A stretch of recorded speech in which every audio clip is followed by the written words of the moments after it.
dans la brasserie, tout est calme. La bière vient d'être brassée. Le brasseur est allé se reposer. Mais c'est un calme bien trompeur, car une créature des plus gourmandes vient de se réveiller et son appétit sans limite s'apprête à bouleverser tout un monde de saveurs. C'est la levure. Ajoutée après le brassage alors que la bière n'est encore qu'un bien innocent mélange, cet organisme vivant va faire ce que tout organisme vivant fait le mieux, manger. Et elle a là-dedans particulièrement sucré. Jour et nuit, pendant de longues semaines, notre levure va inlassablement savourer les sucres naturels de la bière pour les transformer en alcool. Elle invite à son festin un ingrédient aussi indispensable qu'unique, le CO2 naturel. Contrairement au CO2 qu'on force à l'intérieur d'un fût ou d'une canette, le CO2 naturel va s'intégrer tranquillement à son environnement. Comme ça. Et c'est là, dans cette chambre chaude et douillette, que la vie apparaît. De cette heureuse harmonie naîtra une petite bulle, puis une autre, et encore une autre. Mais qu'est-ce qui rend cette petite bulle si spéciale? Plongeons ensemble à la rencontre de cette habitante de nos boissons aussi fascinante que pétillante et qui, bien que présente dans nos frigos depuis de nombreuses années, n'en reste pas moins méconnue. À première vue, rien ne distingue cette bulle commune d'une bulle comme on en voit dans nos soirées québécoises. Pourtant, si on s'y penche de plus près, un détail saute vite aux yeux. Elle est beaucoup plus fine.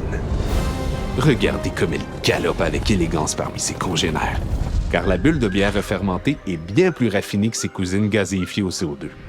Un trait de caractère qui remonte à ses origines. Là où la bulle de bière commune, Bullus vulgaris, est issue d'un ajout de gaz carbonique, la bulle de bière refermentée, Bullus nobilis, descend en ligne directe de la bulle de champagne, Bullus festivis. Une origine bien évidente pour qui a déjà eu la chance d'entendre son chant si reconnaissable.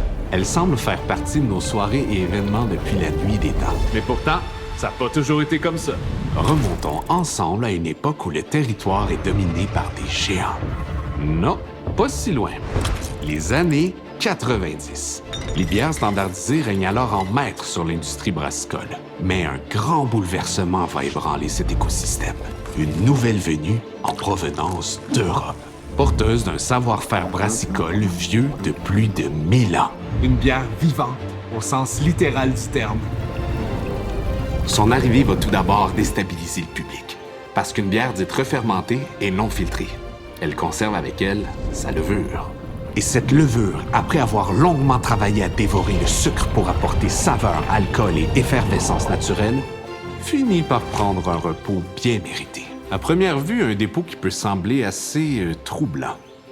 En réalité, c'est un véritable trésor, un petit concentré de complexité particulièrement recherché des connaisseurs parce qu'il offre à la bière une densité profonde, des saveurs harmonieuses et surtout une opportunité unique, vieillir.